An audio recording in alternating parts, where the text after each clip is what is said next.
Bendito Deus, Pai de nosso Senhor e Salvador Jesus Cristo.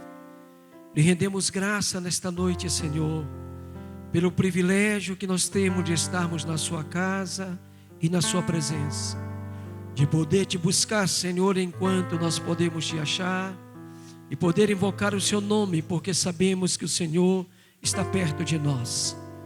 Pai, convidamos o Senhor e seu Santo Espírito para que tome a primazia dessa reunião, para que venha dirigir através do seu Santo Espírito cada ação, Senhor, que aqui acontecer. Que tudo, Senhor, enalteça, que tudo glorifique o seu santo e bendito nome. Pai, olha para o aflito, olha para o necessitado, olha para cada um dos teus filhos que aqui já chegou. Para aqueles que ainda hão de chegar, Senhor, te pedimos que traga-os em paz, em segurança, para que juntos possamos louvar, exaltar e dar a Ti a verdadeira adoração, Senhor. Pai querido, nos abençoe. Abençoa, Senhor, a preleção desta noite. Toma pastor Orlando Gaia nas Tuas mãos. Faz dele um instrumento afinado, Senhor, para falar conosco, para ministrar para a nossa alma, Senhor, de tal maneira que possamos sair daqui jubilosos, felizes, alegres, Senhor, dizendo que grandes coisas o Senhor tem feito por nós. Receba a gratidão do nosso coração. Receba o nosso louvor, receba o nosso contentamento. Vem dar ordem a teus anjos a nosso respeito, para nos guardarem, para nos protegerem, Senhor.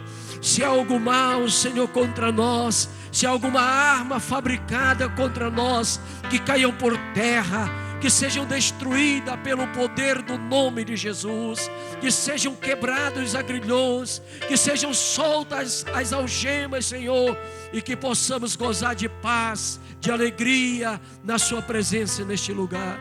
É a oração que fazemos ao Senhor, no bendito nome de Jesus, agora e sempre. Amém, Jesus. Louvado seja Deus. Glória a Deus. Vamos ficar de pé e vamos fazer esse momento de adoração ao Senhor. Mais um momento. Seja bem-vindo, querido, querida irmã. Aqui você encontrará o Senhor mais uma vez. Aqui Deus falará com você. Aqui Deus colocará a palavra certa no seu coração. Esse é o momento. Você esperou todos esses dias. Talvez Deus não tenha falado com você, mas essa noite Ele vai falar. Então abra o seu coração. Abra o seu coração. Existem muitos momentos em nossas vidas que pensamos que o Senhor não está nos olhando, não está nos cuidando, não está ouvindo as nossas orações, não está prestando atenção naquilo que estamos pedindo. Mas saiba, meu amado, por experiência própria, Deus quer dar uma experiência particular com você. Já basta de experiência de fulano, de ciclano. Deus quer fazer algo, vai marcar a tua história. Algo na tua vida você vai lembrar para sempre. Existiu um momento na minha vida, amados, que eu estava na minha sala, enfrentando um problema muito difícil na minha família, não com meu esposo, mas um irmão meu que tinha um problema de alcoolismo. E eu já tinha orado, já tinha jejuado, já tinha feito campanhas e mais campanhas, e nada acontecia, e o desânimo bateu em mim. E nessa manhã eu me larguei no chão ali da minha sala. Eu disse: Senhor, eu não tenho mais forças. Meu irmão ficava nas ruas peregrinando, porque não queria ficar na casa de ninguém. Quem tem alguém viciado em sua casa sabe exatamente do que eu estou falando. E naquele dia eu comecei a louvar. O meu rádio lá em casa fica 24 horas tocando louvores. Todo mundo que entra lá, crente ou descrente, ouve de qualquer forma um louvor. E eu, naquele momento ali, deitada no chão, olhando para cima, para o teto, comecei a adorar o Senhor. E comecei a adorar como nunca eu tinha adorado. Em lágrimas, em prantos. E algo bateu na minha porta. na minha janela. E quando eu fui olhar, era um rapaz em lágrimas. Ele disse: eu não consegui resistir. Quando eu ouvi lá do início da passarela uma voz longe, eu vinha procurando em casa em casa, e eu achei que era aqui na sua casa. Eu queria dizer que eu preciso de Jesus. E eu, sem palavras, eu disse: Senhor, o que eu vou falar para esse rapaz? Porque eu estou precisando também de Ti. Meu querido, Jesus vai usar você no teu momento mais difícil. Pode acreditar nisso. Por isso que você tem que aproveitar as armas que Deus tem te dado. Por isso que você tem que vir para os cultos de doutrina, para os cultos de palavra, para os cultos de oração, para você se preparar, porque o dia mal não avisa ninguém. Aleluia. Deus está falando com gente aqui essa noite. E eu convidei aquele rapaz para entrar. Não faça isso se não for diante do Espírito Santo de Deus. A violência está aí, meu amado. Mas eu convidei aquele rapaz para entrar. E ele estava muito confuso em questão da sua identidade masculina. Eu disse: Jesus pode transformar a sua vida. Ele disse: por favor, pelo amor de Deus, ore por mim.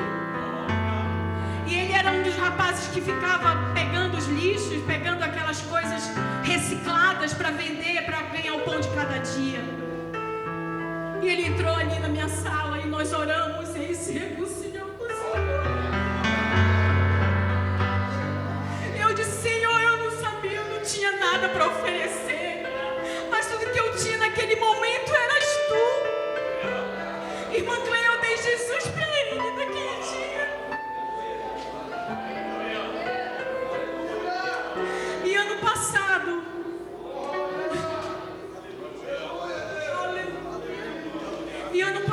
eu estava num velório de uma irmã aqui, guardando a família chegar, guardando o corpo lá no hospital.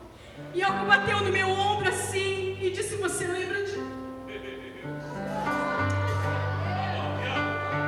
Meus queridos, aquele rapaz estava totalmente transformado. E ele estava vestido com roupas de homem. E ele não tinha mais dúvida quanto à sua sexualidade. Ele não tinha mais dúvida de quem era o Senhor. E ele disse: até hoje eu sou crente. Levante as suas mãos.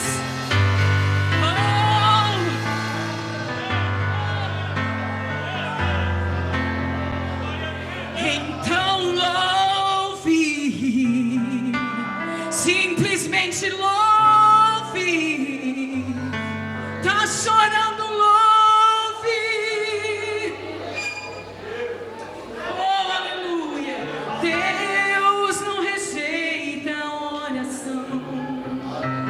Oração é alimento.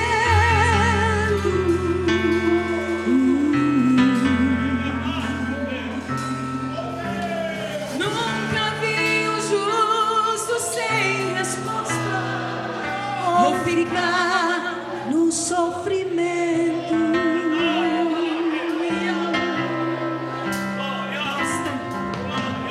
Basta somente esperar. Olha o que Deus pode fazer. O que Deus irá fazer. Porque Deus vai fazer.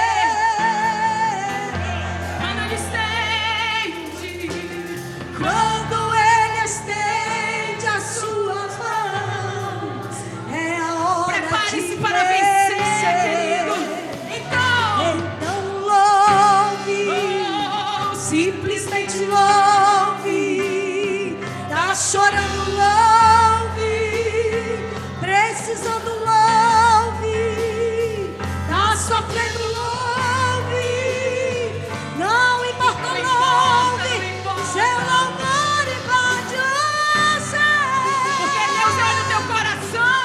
Deus vai na frente, abrindo o caminho, quebrando as correntes, tirando os espinhos, ordena os anjos para contigo lutar. Ele abre as portas para ninguém fechar. Ele trabalha para quem nele confia, caminha contigo de noite ou de dia. Erga suas mãos, sua bênção chegou. Comece a cantar com muito louvor, com muito louvor, com muito louvor. Eu te adoro, meu Deus. A gente precisa entender. A gente precisa Entenda, meu o amado. que Deus está falando.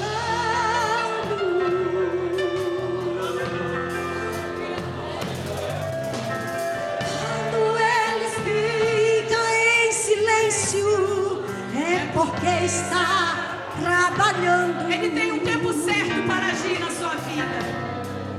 Aleluia. Basta somente esperar o que Deus irá fazer. Aleluia. Quando Ele estende as suas mãos, é a hora de vencer. Então louve. Louve, Simplesmente louve. tá sofrendo, louve, precisando, louve, tá chorando, louve, não importa, louve, seu louvor invade o céu. Deus vai na frente, abrindo o caminho, quebrando as correntes, tirando os espinhos, ordena os anjos para contigo lutar. Ele abre as portas para ninguém fechar. Ele trabalha para quem nele confia, caminha contigo de noite ou de dia. Erga suas mãos, sua bênção chegou. Comece a cantar. Com muito louvor, com muito louvor, com muito louvor, com muito louvor, com muito louvor, com muito louvor, com muito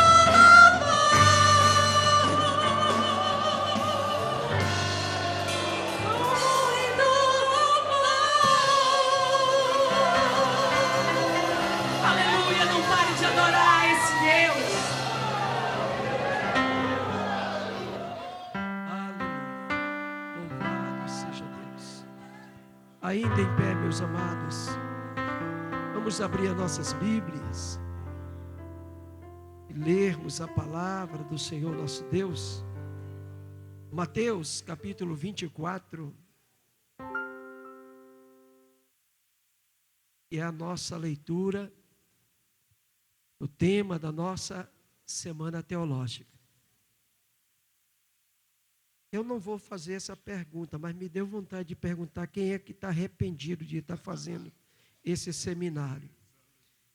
Mas eu acho que não tem ninguém, né? Eu não vou perguntar se tem, porque de repente pode até que tenha, né? Mas quem está feliz por estar fazendo esse seminário, irmão? Glória a Deus. Glória a Deus. Deus tem sido generoso conosco, né? Tem sido generoso. Mateus capítulo 24, só para título de leitura, versículo de número 12, 11, 12, 13. 11, 12 e 13. E surgirão muitos falsos profetas e enganarão a muitos. E por se multiplicar a iniquidade, o amor de muitos se esfriará. Mas aquele que perseverar até o fim será salvo. Nós estamos sendo desafiados neste seminário a sermos perseverantes, a ir até o fim, a não parar. Porque se nós chegarmos até o fim, a Bíblia diz que está reservado para aqueles que vencerem a inacessível coroa de glória. Deus tem reservado para os seus santos. Bendito Deus e Pai, te louvamos agradecido nesta hora, o privilégio que nós temos de estarmos mais um dia reunidos, Senhor, para mais 2 plenárias a respeito deste assunto, Senhor, que é tão palpitante, tão necessário, chamado de frieza espiritual. Tem misericórdia de nós, nos ajuda a vencer a cada dia, Senhor, para a glória do seu nome.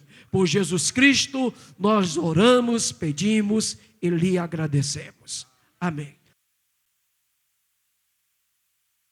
Graça e paz da parte de Deus e do Senhor Jesus Cristo, aquele que era, que é e o que há de vir, o Todo-Poderoso. Aquele que é a semente da mulher, o cordeiro pascal, o bálsamo de Gileade, o príncipe dos exércitos do Senhor, o 4º homem da fornalha, o lírio dos vales, a resplandecente estrela da manhã, o alfa e o ômega, o princípio e o fim, o fiel e verdadeiro, o leão da tribo de Judá, o amado das nossas almas, o Senhor das nossas vidas. A Ele você pode glorificar, porque Ele merece. Glória a Deus.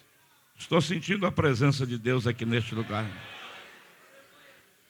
Estou feliz por estar aqui pela primeira vez, receber o honroso convite do nosso companheiro para poder compartilhar com vocês esses 2 dias, ministrando aquilo que Deus tem colocado em nossos corações, baseados logicamente no tema que nos foi dado, um tema que não é ultrapassado, é um tema odierno e da mais alta importância para o despertamento espiritual da igreja, porque sem dúvida alguma nós estamos vivendo os últimos dias da história da igreja na terra.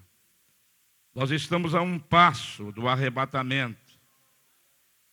Recebemos o testemunho do Espírito Santo em nossos corações e nos diz que esse dia está mais perto do que eu e você podemos imaginar. Jesus está voltando para arrebatar a sua igreja. Eu sou um pregador pentecostal, irmão, batizado com o Espírito Santo, adornado com dons espirituais e sinto a glória de Deus na minha vida. Eu sempre tive um pouco de dificuldade assim de ministrar de forma muito calma, assim, sabe? Eu não me adapto muito, eu sou meio pentecostal assim de natureza. Mas nós estamos aqui e como é o tema desta semana teológica, quem pode responder?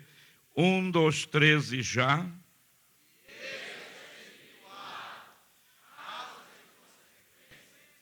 Qual é o texto base para este tema escolhido?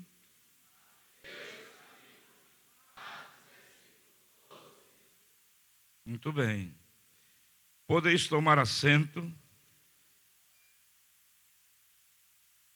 O texto diz que por se multiplicar a iniquidade, o amor de muitos esfriarão. Houve aqui um pequeno equívoco, né, pastor? A questão da apostila. Trocaram a minha apostila com a do pastor Franz, de maneira que nós vamos estar deixando para vocês lerem e estudar essa apostila, que é muito bonita. Mas vamos estar ministrando dentro do tema algo que Deus colocou nos nossos corações. Quando eu li esse tema, esfriamento espiritual, ou frieza espiritual, eu fui buscar no dicionário o que significa esfriamento. E descobri que é o ato ou efeito de esfriar-se. Assim diz Aurélio. Aí eu fui buscar o que significa esfriar. Esfriar significa tornar frio, perder o calor, tornar-se insensível, indiferente, esmorecer, perder o ânimo, perder o entusiasmo, perder a coragem, afrouxar e enfraquecer. É muita coisa, né? Que significa esfriar. Como o tempo é pequeno também, a gente vai correr um pouco, mas tem alguns pontos muito importantes que eu quero que vocês... Primeiro eu quero mostrar para vocês o que é o esfriamento ou a frieza espiritual. Isto acontece em várias áreas da nossa vida. A frieza ou esfriamento, ela pode atingir várias áreas da nossa vida, como, por exemplo, a área física, a área sentimental, profissional, conjugal, que é o que nós vamos estar tratando amanhã de manhã, né? A frieza conjugal. Eu quero que você não falte amanhã pela manhã, porque tem muitos casais que a frieza tomou conta deles, e tem um dormindo num quarto e outro dormindo em outro quarto. Ou dormem, parece, 12 irmãos em Cristo, né? Lá na cama. Os mistérios não estão acontecendo mais. Também o esfriamento na área ministerial. Muitos obreiros perderam o ânimo, a coragem no seu ministério. E o ministério de muitos está estagnado, está se arrastando por causa da frieza também na área ministerial. Mas o que nós estamos tratando aqui, mais especificamente, é na área espiritual. Na vida espiritual, a frieza nesses últimos dias tem tomado conta de muitas vidas, e isso é o cumprimento também da palavra do Senhor. Por se multiplicar a iniquidade, o amor de muitos esfriará. Então, nós temos que observar, irmãos, que a frieza espiritual, ela chega de forma sorrateira muitas vezes e atinge a grandes homens de Deus. Não pense que são só os crentes de banco, os membros da igreja, que são atingidos pela frieza espiritual, não. Grandes homens de Deus passaram por momentos difíceis, por momentos de esfriamento espiritual, grandes homens. E eu vou citar algum deles aqui. Alguém que vocês talvez nem esperem que seja. Por exemplo, João Batista, o precursor de Cristo, aquele que veio para preparar o caminho do Senhor, aquele que disse: eu sou a voz do que clama no deserto, preparai o caminho do Senhor. Aquele que disse: eu batizo com água para arrependimento. Mas após mim veio que é mais poderoso do que eu, do qual eu não sou digno de, curvando-me, desatar-lhe as alparcas. Ele batizará com Espírito Santo e com fogo. Esse João Batista, né? João, o batizador. Aquele que estava batizando lá no Jordão, e de repente ele para de batizar, todo mundo olha para ele, não sabe o que está acontecendo, ele fixa o seu olhar em uma direção, de repente ele aponta e exclama simples e categoricamente: eis o Cordeiro de Deus que tira o pecado do mundo. Pastor Gai, esse João Batista passou também por esse momento de frieza, sim. Um dia ele amanheceu até meio desviado, irmão. Amanheceu meio desviado, chamou dois dos seus discípulos. Disse: olha, vocês vão até esse Nazareno que está aí, pregando, curando, ensinando, e pergunta para ele se ele realmente é o Cristo ou havemos de esperar outro. Estava desviado, não está, irmão? Já tinha dito tanta coisa, já tinha visto o Espírito Santo descer sobre Jesus em forma corpórea de uma pomba, e agora lhe manda perguntar: tu és realmente o Cristo, o Messias, o esperado, o desejado das nações, ou nós temos que esperar outro? Aí os discípulos chegaram lá e perguntaram: olha, João Batista mandou aqui, mestre, perguntar se o senhor mesmo é o Cristo, ou se havemos de esperar outro. Aí Jesus tranquilamente disse: ó, faz o seguinte, vocês voltem e digam para ele o que vocês estão vendo e ouvindo. Os cegos vê, os paralíticos andam, os surdos ouvem, os mudos falam, os leprosos são purificados, os mortos ressuscitam e aos pobres é anunciado o Evangelho. Fala para ele lá, que ele vai lembrar. Aleluia. Aleluia. João Batista reconciliou, irmão. Lá na prisão, mas reconciliou, pediu perdão. Se realmente eu estou enganado, é ele mesmo. É esse o esperado. Mas não foi só João Batista, não, que teve esse momento de fraqueza, de frieza, de esfriamento na sua fé, não. Nós temos aqui outro grande personagem, um dos maiores expoentes da literatura bíblica, um profeta, que é chamado profeta do fogo, Elias, né? Profeta extraordinário, que ele fez grandes sinais, grandes milagres, maravilhas ele fez, mas ele passou também por esse momento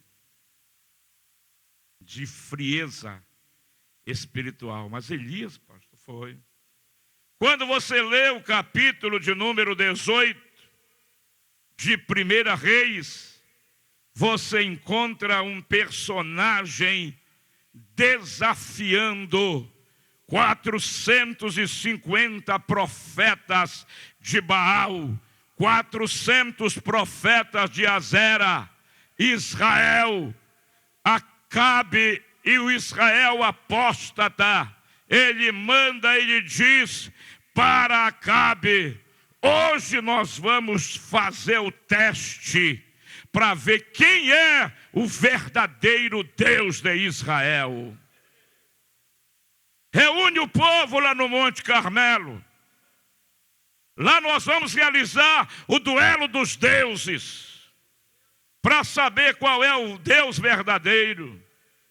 Ele reuniu Os profetas de Baal, de Azera, o Israel apóstata, e apenas Elias estava ali.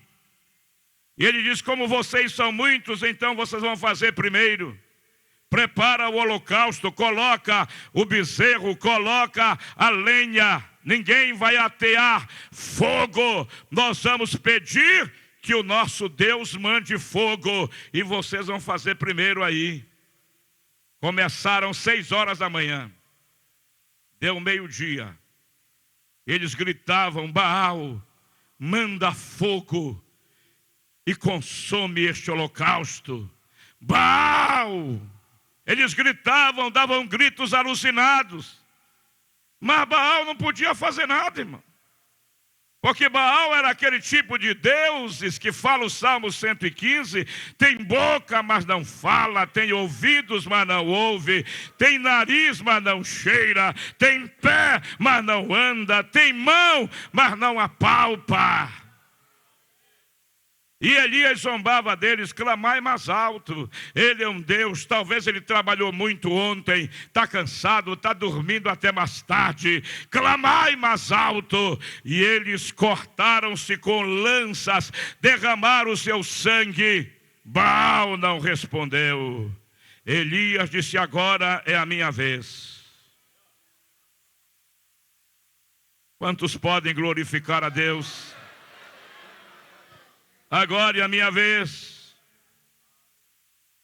A primeira coisa que Elias fez, ele consertou o altar que estava em ruína. Aprenda uma lição nessa noite: altar quebrado não recebe fogo, meu irmão. Quantos querem fogo de Deus esta noite na sua vida aqui? Levante as 2 mãos para o céu, bem alto. Quer fogo do Espírito Santo? Quer aquecer a tua alma? Quer mandar essa frieza embora para as profundezas do inferno? Então conserta o altar. Porque Deus vai mandar fogo esta noite, aqui neste lugar. Ele pegou 12 pedras, conforme o número das tribos de Israel, e arrumou direitinho, colocou a lenha, o bezerro, mandou cavar uma vala ao redor, diz: trazei-me 4 cântaros de água, mais 4, encheu aquela vala de água, molhou a lenha, molhou a pé. Quem quer fogo quer distância de água, irmão. Mas Elias estava firme, sabia o que queria, era um crente de fogo, era um crente quente, aleluia, crente quente. Quantos crentes quentes tem aqui hoje à noite? Fervendo. A panela só ferve quando ela alcança 100 graus centígrados. Aleluia! E fez uma oração curta. Levantou as mãos para o céu e disse: ó Deus de Abraão, de Isaque e de Jacó, prova hoje que tu és Deus em Israel, que eu sou teu servo, e que tudo que eu fiz conforme a tua palavra. Nem bem Elias fechou a sua boca, desceu fogo do céu, consumiu o holocausto, lambeu a água, e o povo caiu de rosto no pó, dizendo: só o Senhor é Deus, só o Senhor é Deus. Profeta quente, né, meu irmão? Mas quando você lê o capítulo 19, logo em seguida, você vai ver e pergunta: mas esse personagem aqui, do capítulo 18, 19, é o mesmo do capítulo 18? Parece que é outro, né? Parece que é outro.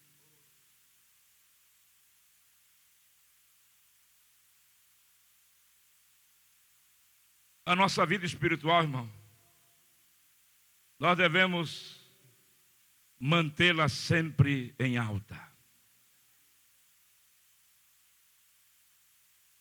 A nossa vida espiritual, ela não pode ser instável. Uma vez o irmão disse para mim assim: pastor Gaia, a nossa vida tem que ser igual aos anjos, na visão da escada de Jacó, que saía da terra e chegava ao céu, e os anjos subiam e desciam. Eu digo, anjo pode se dar o luxo de viver subindo e descendo, nós não.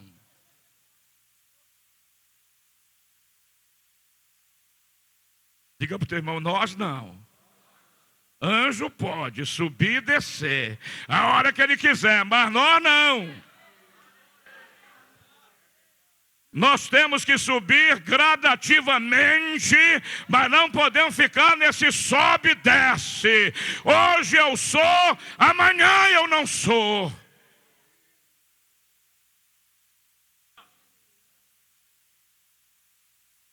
E no capítulo 19,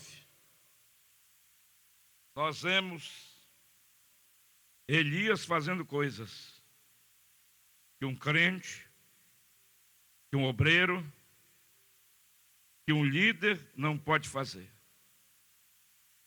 A primeira coisa que Elias faz, ele tem medo das ameaças de Jezabel. Jezabel mandou um recado para ele: amanhã, a essas horas, eu vou ter feito contigo o que tu fizeste com os profetas. Eu vou acabar com a tua vida.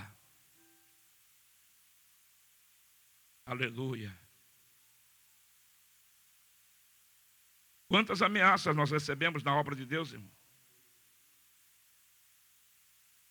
Mas crente de fogo não recua.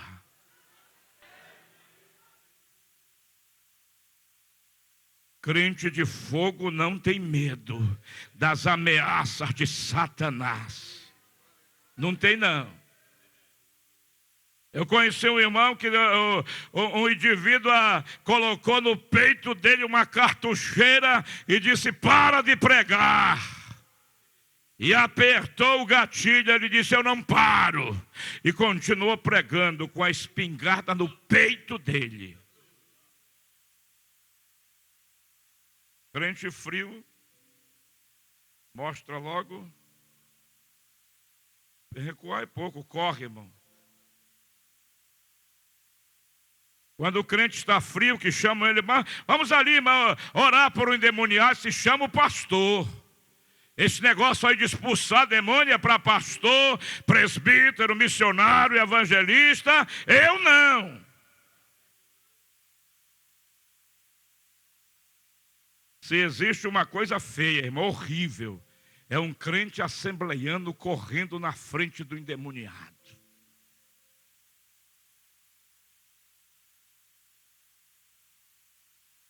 Você não pode temer as ameaças do inimigo. Ele vai te ameaçar todo o tempo para você parar, para você recuar, para você não fazer mais a obra do Senhor. Mas fica firme, porque Deus é contigo. Foi Deus quem te chamou. Ele está na tua frente. Nem o mal te sucederá. Praga nenhuma chegará à tua tenda. 1000 cairão ao teu lado, 10.000 à tua direita, mas tu não serás atingido.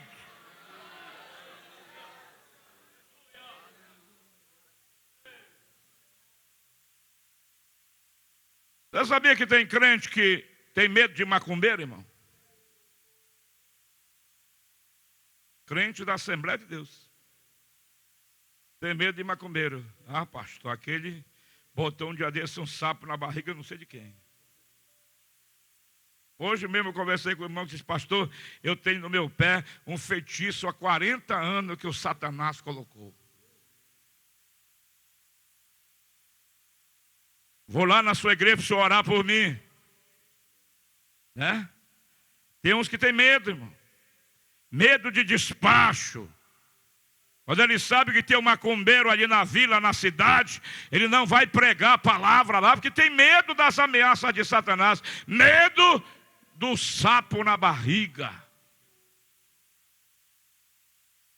Mas eu quero te dar uma notícia gloriosa nessa noite.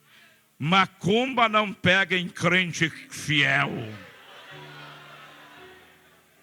Feitiço não funciona na vida de crente cheio de fogo.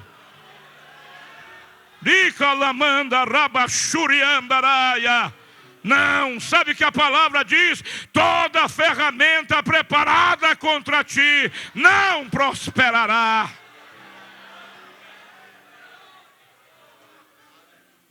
Pode o macumbeiro botar o despacho na porta da tua casa, do teu comércio, não vai funcionar, porque macumba não funciona na vida de crente de fogo.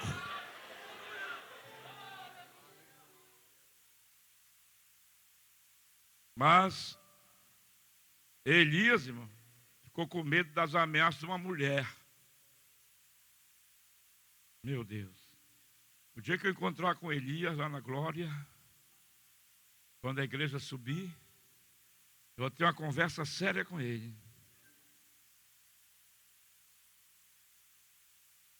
Fugiu para escapar com vida. Fugiu. Diga para o teu irmão: crente de fogo não foge.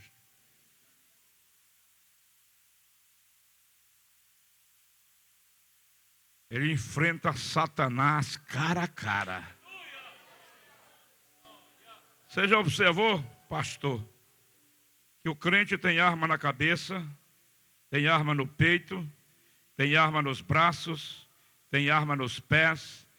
Só tem um lugar que o crente não tem arma. É nas costas. Sabe por quê? Porque o crente de fogo nunca dá as costas para o inimigo. Ele encara o capeta cara a cara. Aleluia! Você nunca vai virar as costas. Fugir, nem pensar. Fugir das ameaças. Uma outra coisa que Elias fez, pediu a morte. Eu, tá bom, já quero morrer. Tem uns crentes aí pedindo para morrer, irmão. Vai ganhar alma. Fala para o teu irmão: vai ganhar alma, irmão. Para com esse negócio de querer morrer. Querer morrer é covardia, irmão. Crente que pede para morrer é crente covarde, é crente frio.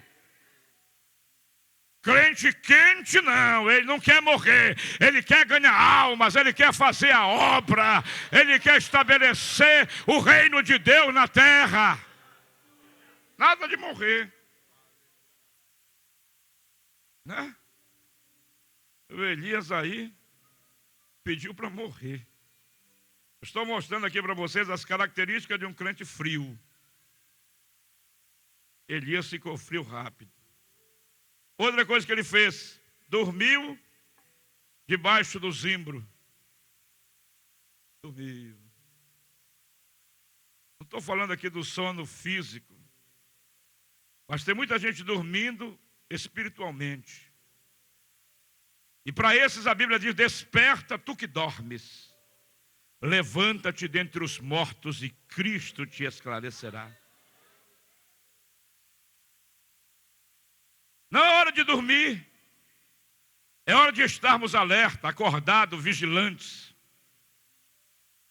porque Jesus está voltando. E por fim, ele escondeu-se em uma caverna. Meteu lá dentro da caverna, escondidinho lá. Aqui ninguém me acha, aqui ninguém me pega. Você sabia que tem muito crente escondido na caverna? Lamentavelmente, na caverna da mentira, na caverna do adultério. Aqui não tem, mas lá para o Amapá tem. Na caverna do engano, na caverna da falsidade, na caverna do fuxico, na caverna da contenda. Elias se escondeu dentro da caverna. Mas Deus chegou para ele e disse: Elias, que fazes aí?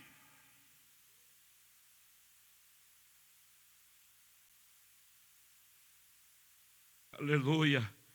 Deus está falando com alguém essa noite aqui nesta igreja.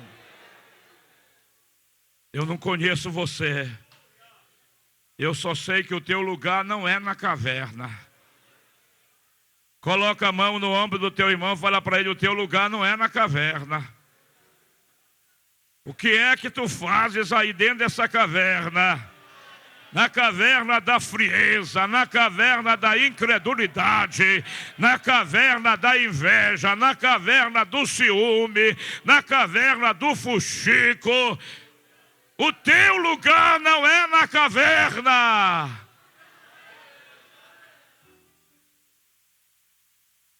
E Elias estava lá. E Deus disse: o que é que tu fazes aí, Elias? Sai. Porque eu não te chamei para viver dentro da caverna. Eu não te chamei para viver fugindo das ameaças.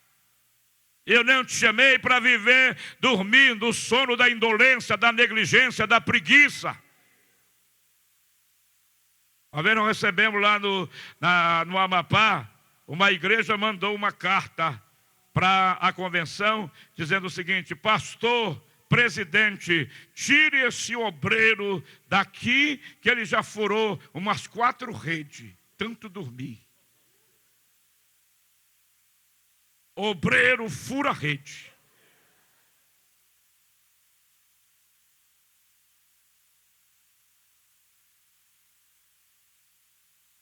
Não foi da Cidade Nova, não. Os que vão daqui dão fruto. Os que vão daqui são bem doutrinados, dão fruto. Aleluia! Mas tem obreiro furando rede aí, irmão. E essa hora que nós estamos vivendo agora, não é hora para viver dormindo, para viver fugindo, para viver com medo, não. É hora de avançar, é hora de ganhar almas, é hora de evangelizar, é hora de fazer a obra de Deus, porque Jesus está voltando.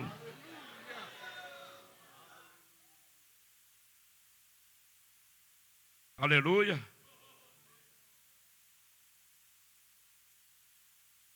Diga comigo: ele temeu as ameaças de Jezabel, ele fugiu, ele pediu a morte, ele dormiu debaixo do zimbro e ele escondeu-se em uma caverna. 5 coisas, diga comigo: 5 coisas que eu não vou fazer. Amém? Quantos podem glorificar a Deus?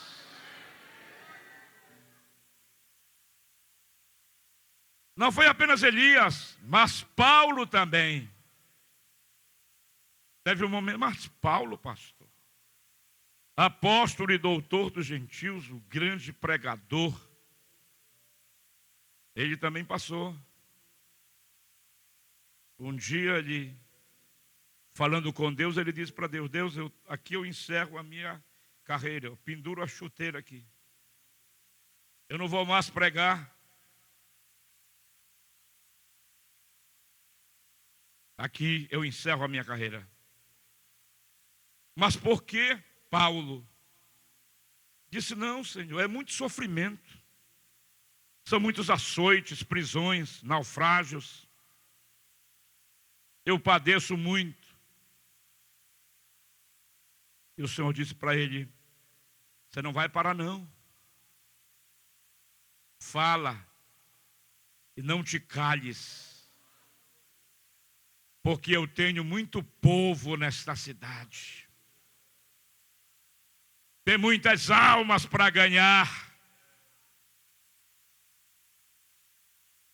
E ele disse: e como é que vai ficar, Senhor, os naufrágios, as prisões, os açoites, as perseguições? O Senhor disse para ele: meu filho, a minha graça te basta.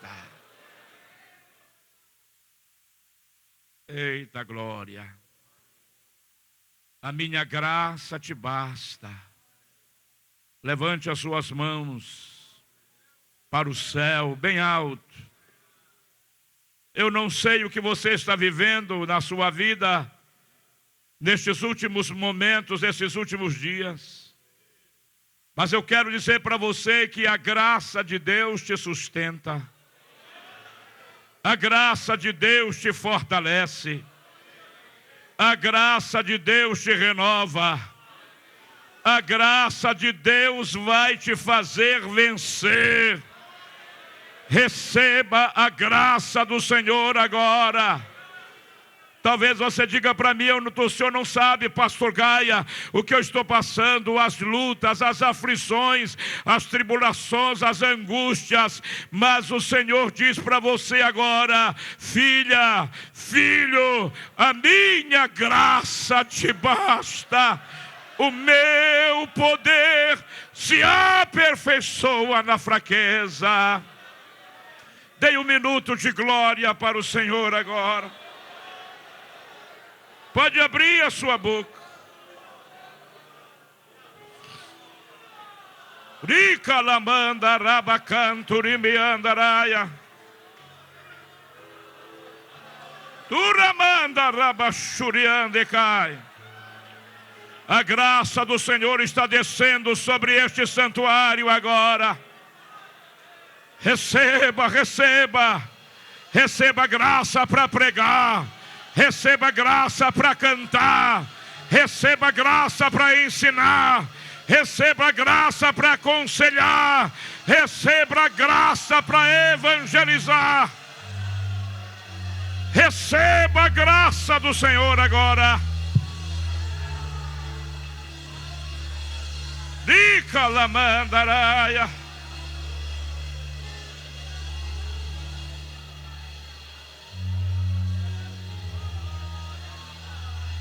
Aleluia.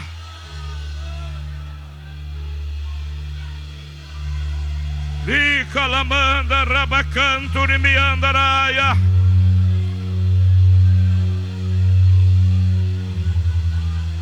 Pega na mão dessa pessoa que está do teu lado aí, irmão. Pega na mão dessa pessoa que está do teu lado aí. Deixa passar para ele um pouco do que você está sentindo aí. Aperta a mão dele. Diga: receba graça, receba poder, receba unção. Deus não nos chamou para ser frios, apáticos e desanimados, não. Nos chamou para ser corajosos, valentes, soldados valorosos nesta batalha.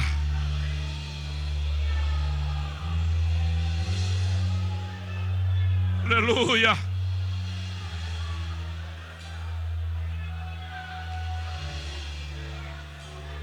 Aleluia.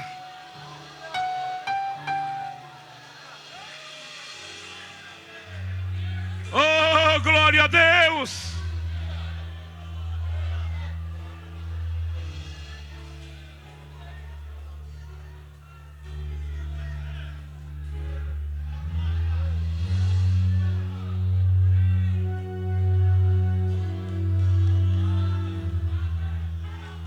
Jesus começou a batizar com o Espírito Santo aí. Tem alguém sendo batizado com o Espírito Santo. Tem alguém sendo renovado. Irmão, se existir alguma frieza espiritual, ela já arrumou a mala e já vai embora. Aqui não há lugar para frieza. Aqui não há lugar para esfriamento. Aqui tem fogo do céu, aqui tem fogo de Deus. A chama do Pentecoste está acesa aqui neste lugar. Dicandarabachuriandarai.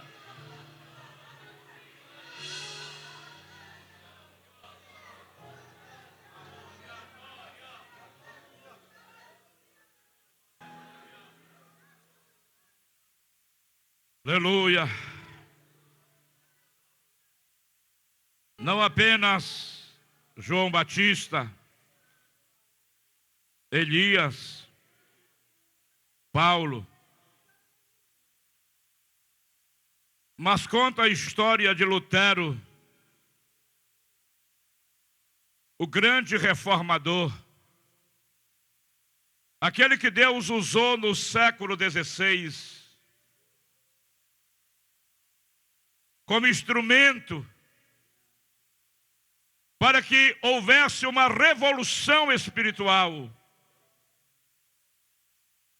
Lutero foi muito perseguido,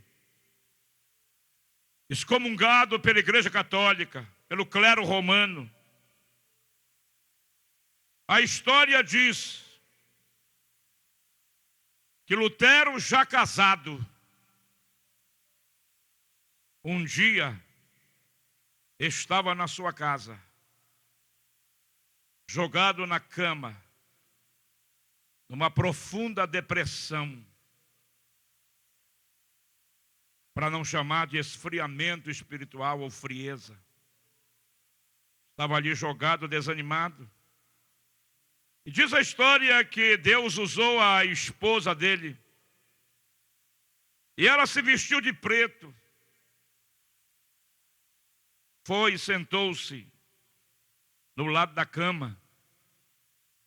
Quando ele abriu seus olhos, ele viu a esposa dele de preto e perguntou: por que você está de preto?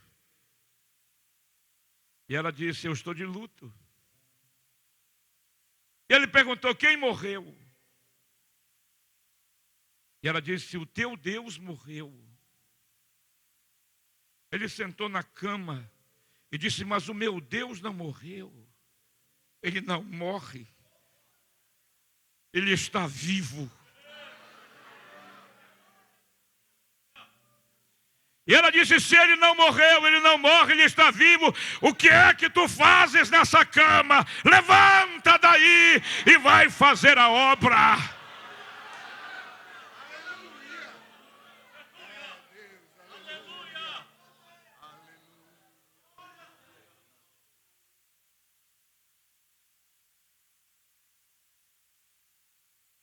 Aleluia. Eu não sei o que é que você está passando. Talvez você diga para mim: pastor Gaio, o senhor está dizendo isso porque o senhor não sabe o que eu estou passando. Eu também já passei por momentos difíceis na minha vida.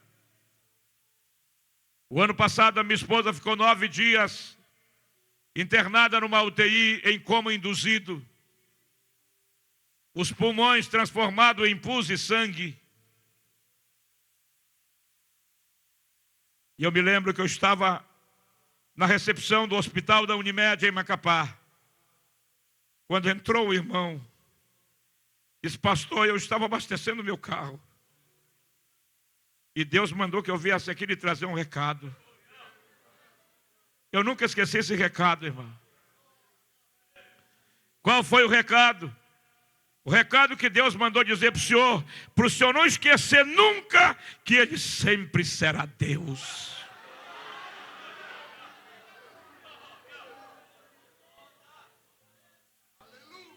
Não esqueça nunca que Ele sempre será Deus. Ele sempre vai chegar na hora certa, na hora do milagre. Quando as esperanças humanas se acabam, quando os recursos humanos se esgotam, é a hora que Ele chega. É a hora que Ele chega. É a hora que Ele chega.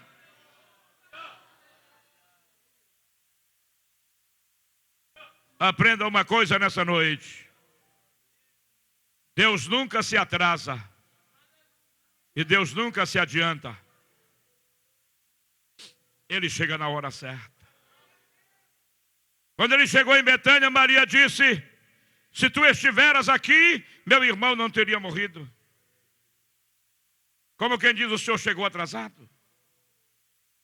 Aí Jesus disse: o teu irmão há de ressuscitar. Ela disse: eu sei, na ressurreição do último dia. Jesus olhou nos olhos dela, bateu no peito e disse: ei, eu sou a ressurreição e a vida. Quem crer em mim, ainda que esteja morto, viverá.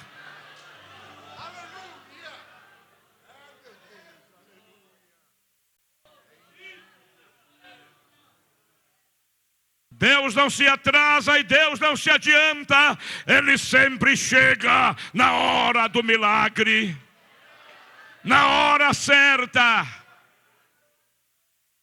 Uma outra coisa que eu quero que você aprenda: Deus não sofre de amnésia. Não. Deus não se esquece. Abraão esperou 24 anos na promessa. 99 anos estava ali sentado debaixo do carvalho. Deus chegou, bateu na costa dele e disse: Abraão. Ele conheceu a voz.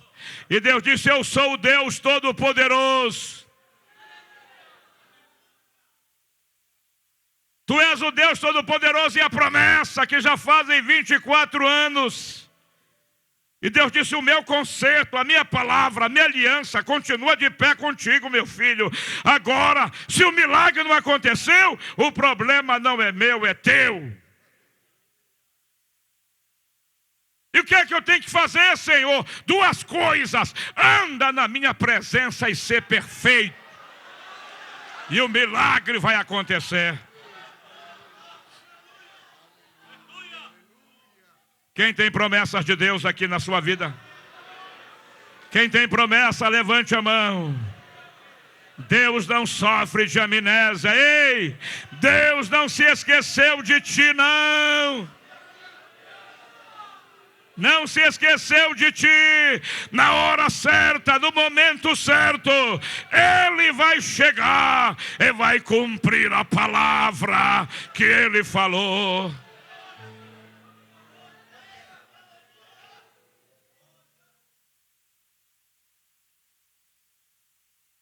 Mas nós temos aqui também uma igreja entre as 7 igrejas da Ásia Menor. Aquelas 7 igrejas que representam os 7 períodos dispensacionais da igreja de Cristo na terra. A igreja de Éfeso também passou por esse momento de frieza, de esfriamento. Quando o Senhor mandou uma carta para aquela igreja, Ele destacou pelo menos 9 virtudes. Você pode ler a carta, você vai encontrar Jesus destacando 9 virtudes que Ele encontra na igreja de Éfeso. Mas eu imagino assim, que enquanto o pastor da igreja lia a carta, a igreja glorificava, exaltava, chorava, falava línguas. Mas em dado momento, houve um silêncio. Quando o Senhor disse àquela igreja: tenho, porém, contra ti, que deixastes o teu primeiro amor. Deixastes a tua primeira caridade.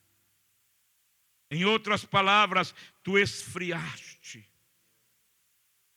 espiritualmente. A igreja emudeceu, porque mesmo diante das virtudes mencionadas pelo Senhor, mas Ele a criticou, porque ela havia deixado o seu primeiro amor, a sua primeira caridade. Alguém disse para mim certa vez: pastor Gaia, eu quero ser sempre novo convertido. Porque o novo convertido, os primeiros momentos, os primeiros passos da vida cristã, são os melhores momentos, são os melhores dias da nossa vida. É aquele fervor para orar, para ler a Bíblia, para se congregar, quer conhecer as coisas de Deus. Mas a pior coisa que existe numa igreja é crente velho. Não confunda, irmão. Velho crente é uma bênção. Agora, crente velho é uma tribulação. Por que crente velho, pastor? Porque o crente velho já pensa que ele é o dono da situação. Tem uns crentes velhos que quer marcar até o lugar dele na igreja. Ninguém pode sentar ali. Aquele lugar é meu.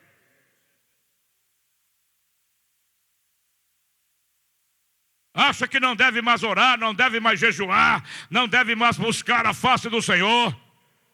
Crente velho. E aqueles que deixaram o primeiro amor. Como é que a gente identifica, pastor Gaia, aqueles que deixaram o primeiro amor? Ou seja, aqueles que estão frios espiritualmente, que esfriaram. Vou mostrar para vocês algumas características dos que deixaram o primeiro amor. Veja se você se enquadra em alguma delas. Primeiro, os que servem a Deus só exteriormente. É só do lado de fora.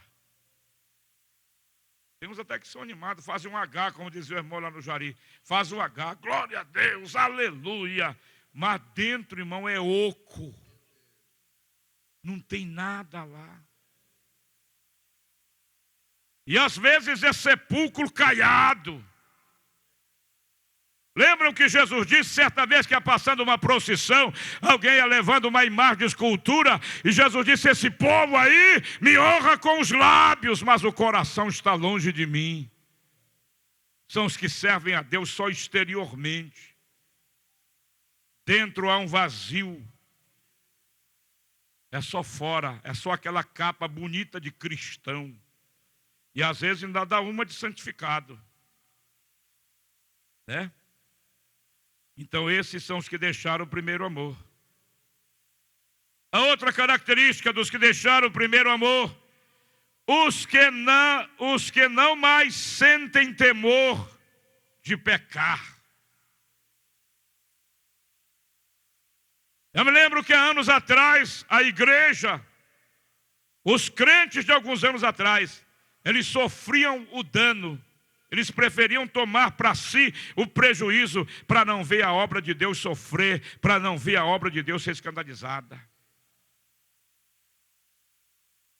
Hoje, irmão, muita gente não sente mais temor de pecar. Esses dias mesmo, eu estava vendo um obreiro que estava em adultério. E ele não sabia que eu sabia. E na hora que estávamos celebrando a ceia, numa quarta-feira, ele teve coragem de pegar o cálice e tomar. Na sexta-feira, quando eu estava dando a ceia para os jubilados, ele novamente pegou o cálice e o pão e tomou.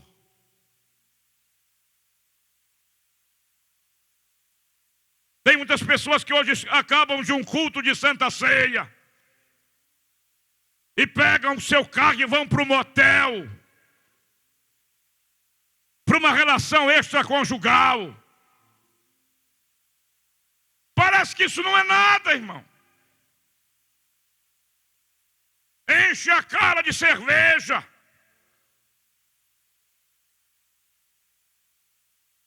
Faz negócios escusos. E o temor de pecar não existe mais. Porque o temor ao Senhor é o princípio da sabedoria.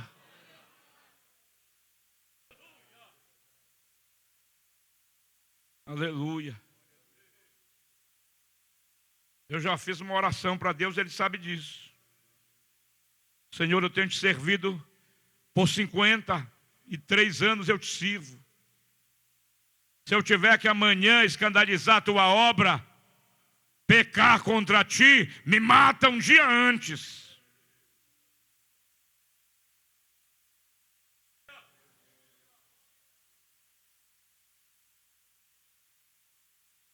Aleluia.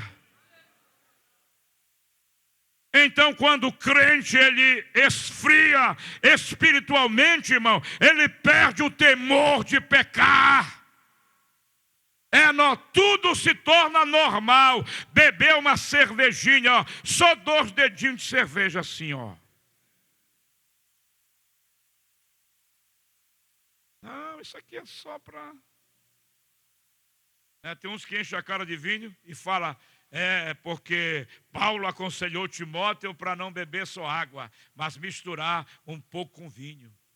Um dia eu disse para o irmão, tu quer encher a cara, Satanás.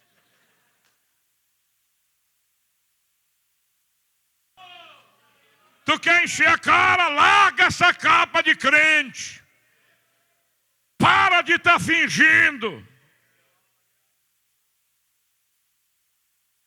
Tem crente que enche a cara, irmão. Eu cheguei numa igreja para pastorear aquela igreja, aí nasceu uma criança e o pai foi lá, pastor Gaio, vamos embora tomar o mijo do bebê. Eu digo, bora, meu irmão. Eu chego lá naquele garrafão daquele vinho sangue de boi que vai queimando. Eu digo, bebe a urina só tu para lá, que eu não vou beber. Eu já sou liberto. Tem crente que no Natal enche a cara, irmão. Qualquer festividadezinha que tem por aí, ele enche a cara. Sabe quem faz isso? É crente frio.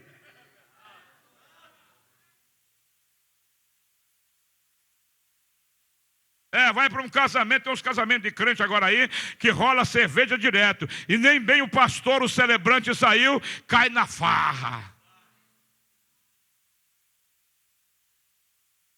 Nós somos luz do mundo e sal da terra. E carta lida por todos os homens. Olha, pastor, se não me chamarem mais para pregar aqui, mas eu vou dizer tudo que Jesus está mandando eu dizer. Não tenho culpa de me convidarem. Eu não conheço ninguém aqui, irmão. Nós somos crentes em qualquer lugar que pisar a planta dos nossos pés. Você é luz do mundo, sal da terra. Você foi chamado para fazer a diferença. E só pode fazer a diferença quem é diferente. Como é que você quer fazer diferença vivendo igual ao mundo? Qual é a diferença que vai ter? Para fazer a diferença tem que ser diferente. Aleluia. Espero que você volte amanhã. Então, os que esfriam, irmão, eles não sentem mais temor de pecar. Normal. Beber uma cachaçinha, pular cerca, relacionamento extraconjugal. Tem uns que têm a esposa e mais umas extras por aí. Quando a Bíblia diz que o obreiro tem que ser marido de uma só mulher. O cara não dá conta nem de uma. Anda se arrastando para sustentar uma. E daqui arruma outra. Mas aqui não tem. Eu louvo a Deus porque aqui não tem, irmão. Não é verdade? Olha aqui. Os que deixaram o primeiro amor. Os que nada mais sentem amor.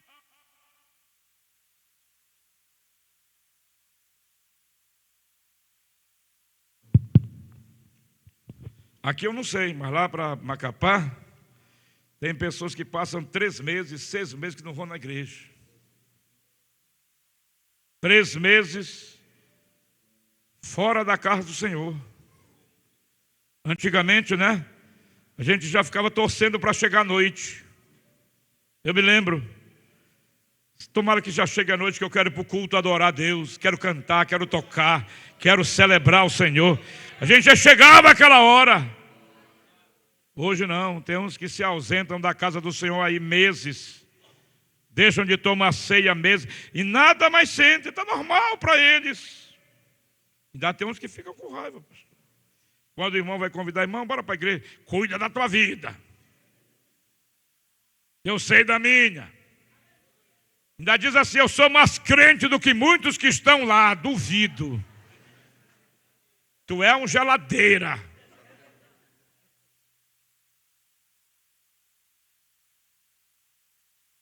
Crente geladeira. Pergunta para o teu irmão, tu é crente geladeira, irmão? Crente prosdóximo? Né? Tem uns crentes aí que eles não choram nem que essa central de ar caia na cabeça dele. Mesmo assim ele não chora. Como dizia o nordestino, mais frio do que barriga de sapo. Não sentem mais nada, né? Ao ausentar-se dos cultos, normal. Um dia aparece aqui de mês a mês, de 12 em 12 meses. Os que voltam para a companhia de outrora. Você sabia que tem crente que se dá mais bem com o ímpio do que com os próprios irmãos? As companhias dele é só de gente que não presta. Palavrão, adultério, traição, mentira.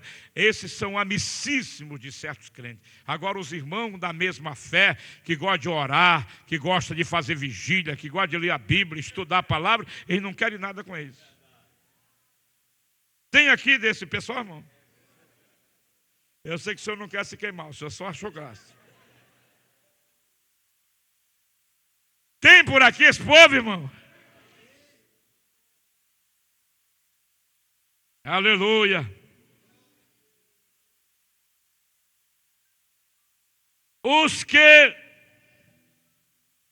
Quem são esses? Os que oram, os que não oram, mas em secreto, e descuidam-se do culto doméstico. Você ainda se lembra do culto doméstico? Quem se lembra do culto doméstico aqui, levante a mão. Antigamente, o pai e a mãe reuniam os filhos em volta da mesa e faziam um culto para Deus, ensinava a lei do Senhor. Como a Bíblia diz, ensina a criança no caminho em que deve andar. Tem muita gente ensinando o caminho, mas a Bíblia não manda ensinar o caminho, é no caminho. Mas hoje a maioria dos filhos vão tomar café lá diante do aparelho de televisão,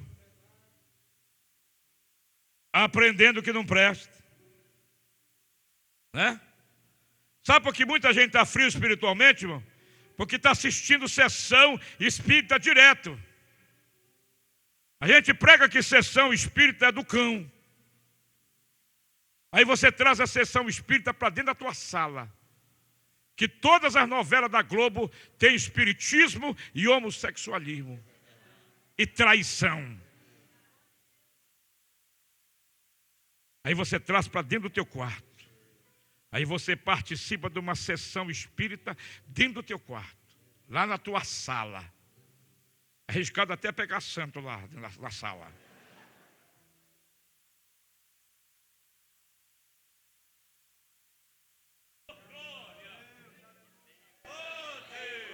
Aleluia!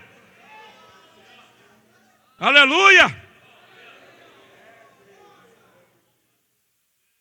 Tem pessoa, irmão, que ele fica na televisão horas e horas. Passa da novela, vai para os filmes, e vai embora. De madrugada dentro. Tem uns que dormem e a televisão fica chiando lá, sozinha. Né? Mas quanto tempo de oração tu está vivendo? Quanto tempo você está dedicando para orar?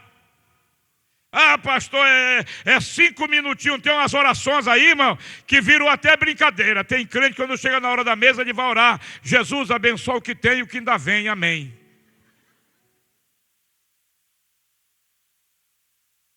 Tem outros quando vão dormir: boa noite, Jesus. De manhã levanta, senta na cama: bom dia, Jesus. Só falta você dizer tchau, Jesus.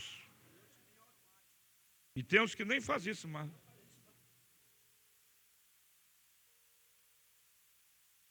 Você já imaginou o tempo que você desperdiça com coisas fúteis? Que você poderia aproveitar esse tempo com coisas espirituais, verdadeiras, de Deus. Quanto tempo você tem dedicado à palavra?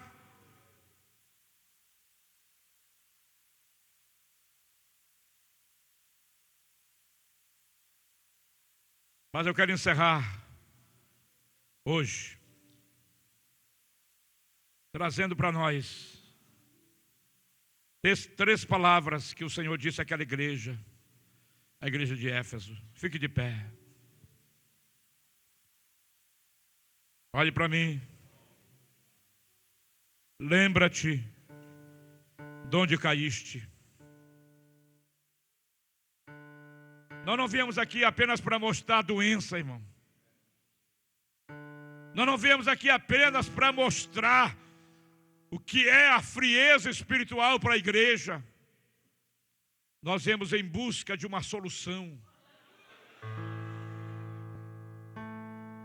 em busca de uma resposta. Olhe para mim. Talvez você diga: pastor Gaia, eu não quero mais continuar vivendo esta vida fria, apática e desanimada que eu estou vivendo. Eu quero mudança.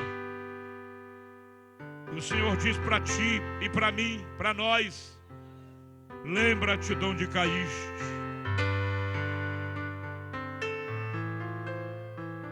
Arrepende-te e pratica as primeiras obras. É isso que Deus quer fazer contigo. Quantos estão dispostos hoje, aleluia, a lembrar de onde caíram? Onde, quando eu comecei a fracassar na minha vida espiritual? Onde, quando eu comecei a negligenciar as coisas de Deus? Fecha os teus olhos. Coloca as mãos no teu coração. E lembra-te. Volta no tempo. Lembra-te quem era você no princípio da tua fé.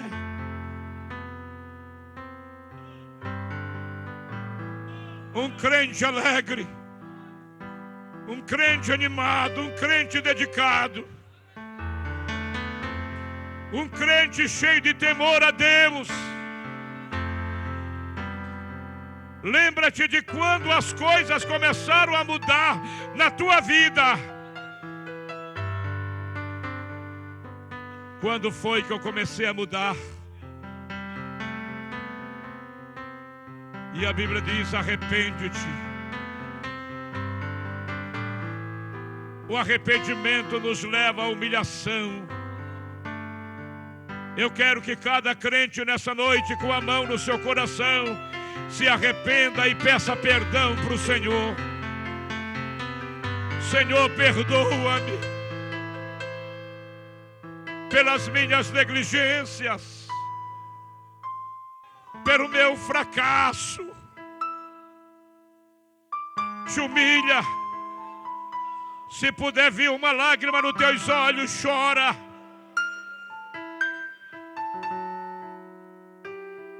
Chora, porque Deus vai trazer um avivamento que vai marcar a tua vida hoje.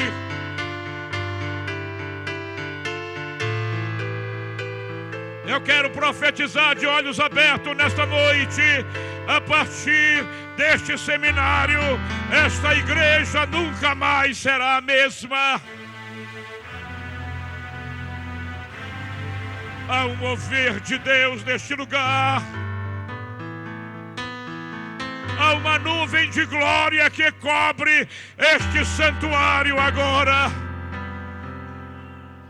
A Shekinah de Deus está brilhando aqui. Seja cheio do Espírito Santo agora.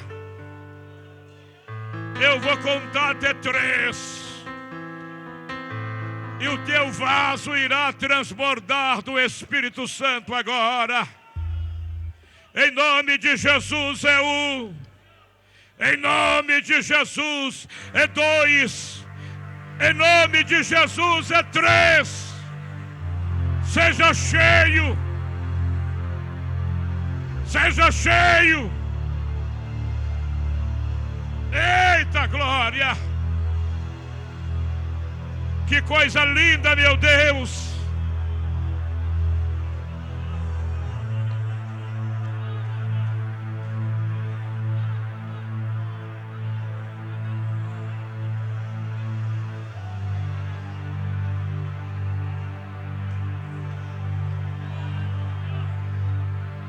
Que coisa linda, meu Deus.